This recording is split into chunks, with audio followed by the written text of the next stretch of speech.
Friday.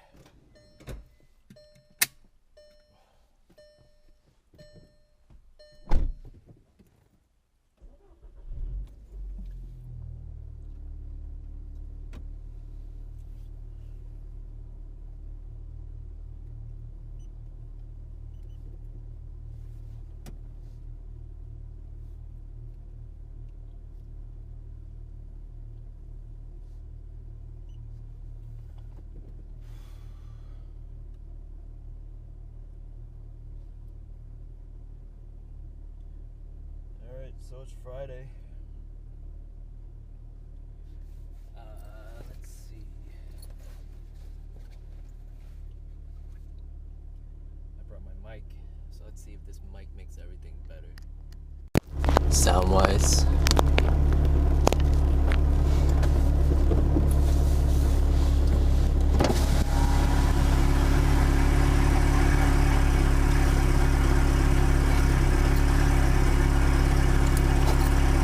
So I recently hit 20,000 miles on my car, so I figured I would do some sort of long-term review and tell you guys how I like the Golf R for the 3 years I've had the vehicle, and we'll go from there. But I'm gonna try to make this short. The GoPro cuts off at 15 minutes. Well, not really cut off, but it's 15-minute intervals for the file sizes.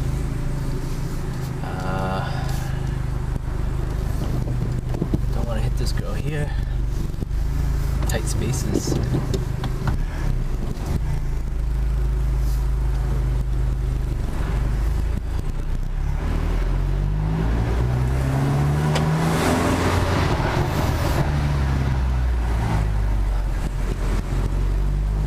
I like how my car crackles.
So I'm just waiting for this guy to pull out.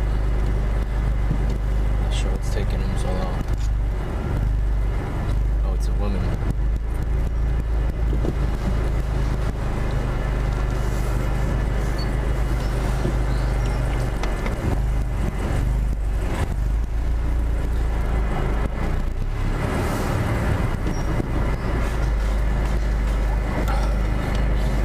Alright, so like I was saying, 3 years with the car. So far, I've only put on 20,000 miles. And let's talk long term.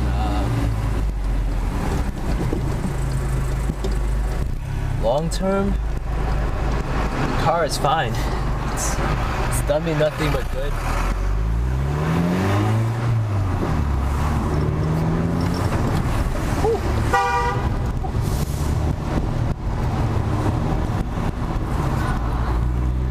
So, 3 years, it's done me nothing but good.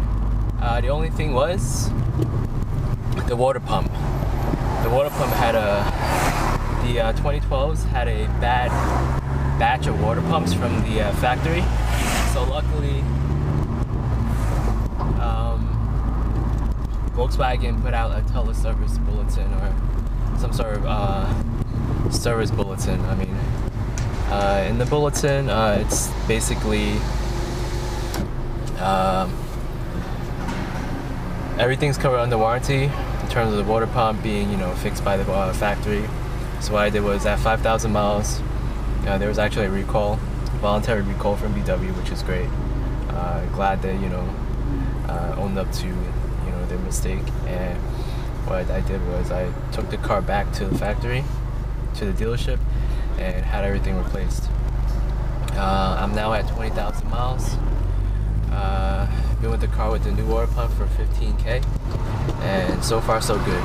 Initially, when I had the car, I was kind of iffy about driving it long distance. So after the water pump was fixed, I had a bit more confidence in taking it to road trips. Ever since, you know, nothing's been wrong with the car. I've done quite a lot to the car, modding wise. I started off a bit slow because this is actually my first vehicle that I purchased for myself, so I didn't really know much, especially with the German car. So let's see, I started off with just like simple modding, interior modding. I got the car detailed. I had it opti-coated. For those of you who don't know what opti-coat is, it's actually just like some sort of polymer that you put on, that you apply. That's basically like forever wax in a way. This guy's not very good. He has nowhere to go, so I don't know why he's being it. Anyway, so yeah, I had the opti-coat done, and from there I did little stuff like the navigation. I bought the car without navigation. It's a two-door base, so I didn't want to get the navigation because I felt like I didn't need it. I actually have, you know, I think a lot of you will agree that even using the phone, it updates faster. Searching wise, it's a lot faster than all the navigation that's out there.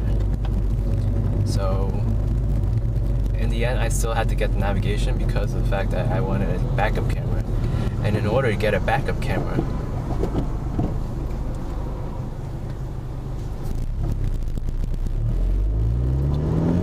so as you can tell, I drive through New York City and it's not the best. A lot of a-hole drivers, but yeah, what was I talking about? Oh, the navigation and the camera. I wanted a camera. In order to get the camera, I had to get the navigation that works, because the navigation unit's the only one that has the video input. So yeah, I went that route, and afterwards I think I moved on to like things like, what was it, the LED taillights that you find in Europe, and I decided to, you know, get those for my vehicle. After that, I think I decided to, what was it? Oh yeah, like the short shifter, boost gauge, the European Center Council, and that was that. I think I still held on. I held off on the power mods because I didn't want to avoid the warranty.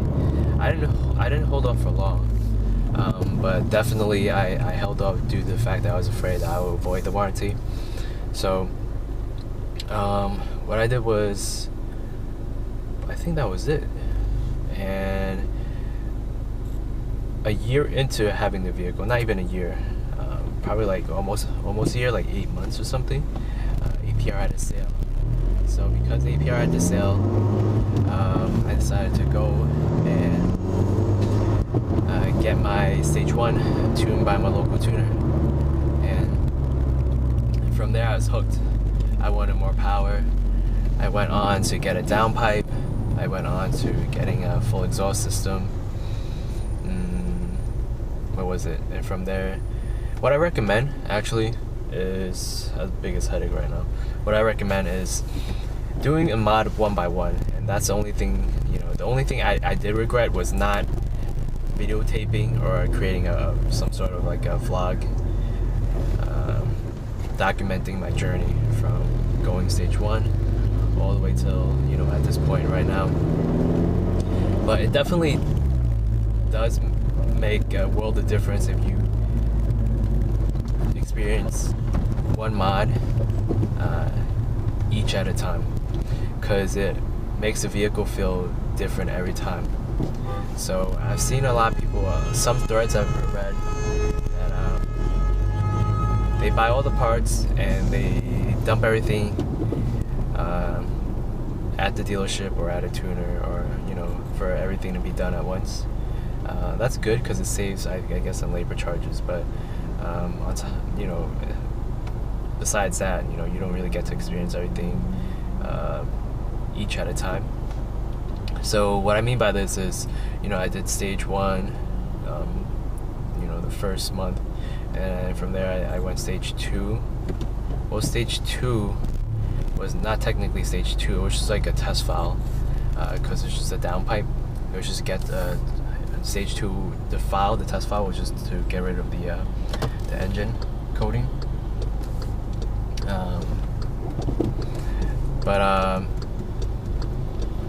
Yeah, so I went stage 2, and then I went for the what was it? The full turbo bag. And getting the full turbo bag, it was definitely it was definitely a difference as well. And from there, what I did was I got the APR high pressure fuel pump, which was great.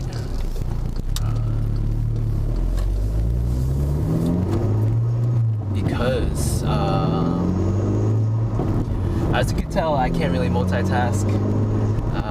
I don't drive and vlog, but I mean, maybe I'll get better at practice. But yeah, I did the APR high pressure fuel pump, in which I went stage 2 plus. And in going stage 2 plus, wow, this car could move. It could definitely go. I found myself kind of running out of room for open road ever since, you know, going to stage 2. I've heard from other people that United Motorsports actually has a more aggressive tune, and APR is a lot more conservative. So I'm wondering,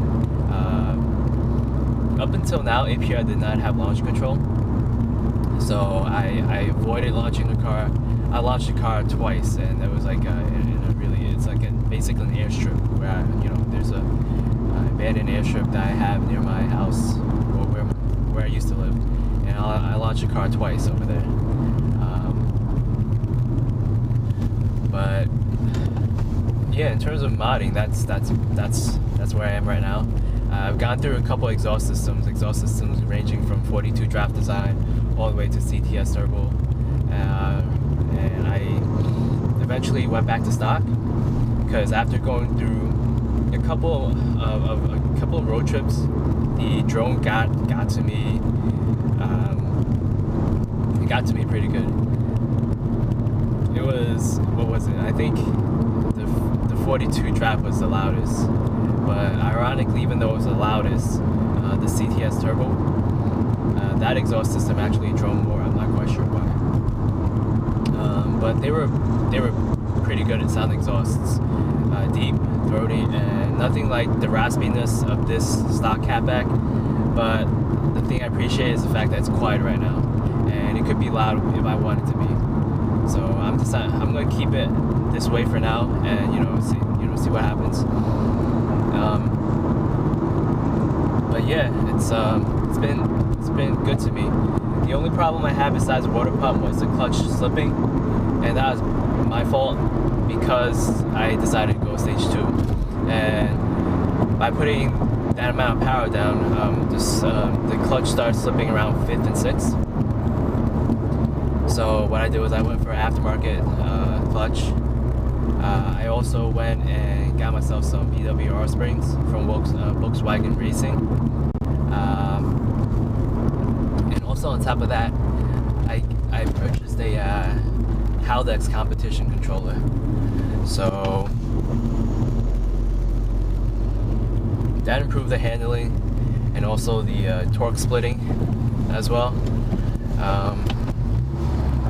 So like I said, doing mods one by one actually does benefit. It gives you more appreciation of the vehicle each time that you mod. And thank you.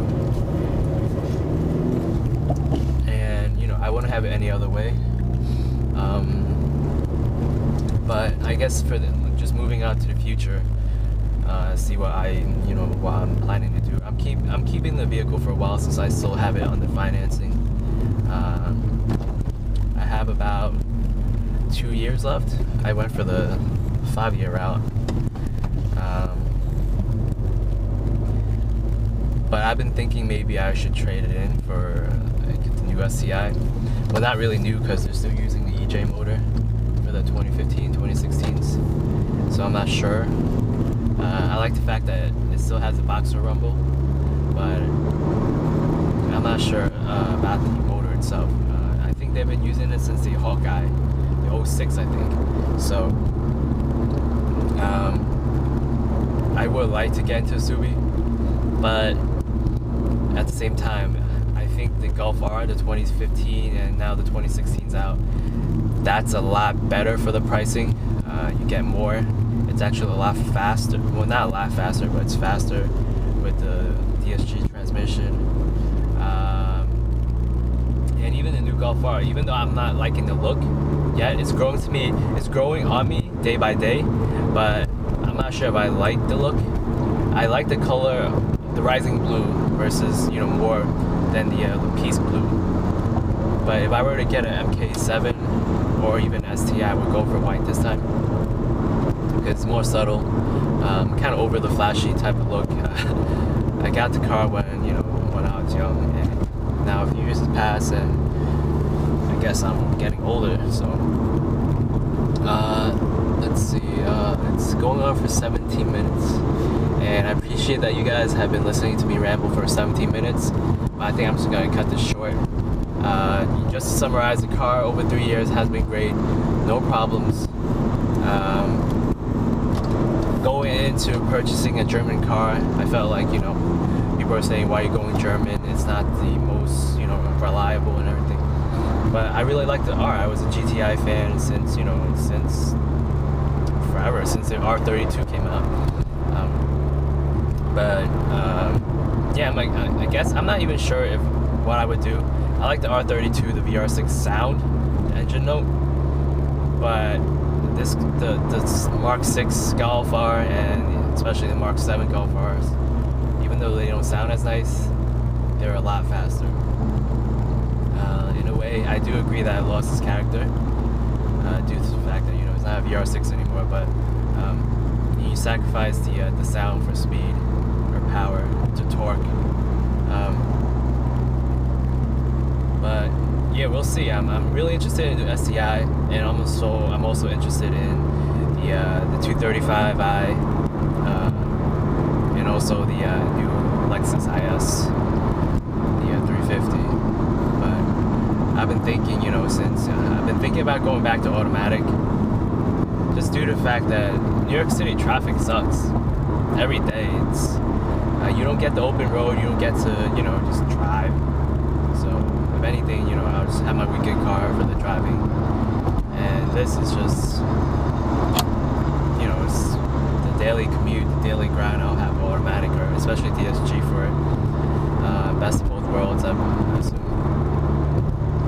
But yeah, I've been looking at the new Mark 7s, and I like the fact that it comes fully loaded, like literally fully loaded. The new dynamic chassis control, I think I heard really good reviews about it. You put the car in race mode, the car stiffens up, and you put it in comfort mode, everything dampens, and that's good for daily driving, especially longer road trips. But we'll see. I'll see what happens. If there's a white 4-door out there with DCC, then I'll take a look, see how I can trade it in. But in terms of that, I still have to do a lot of demodding with the car.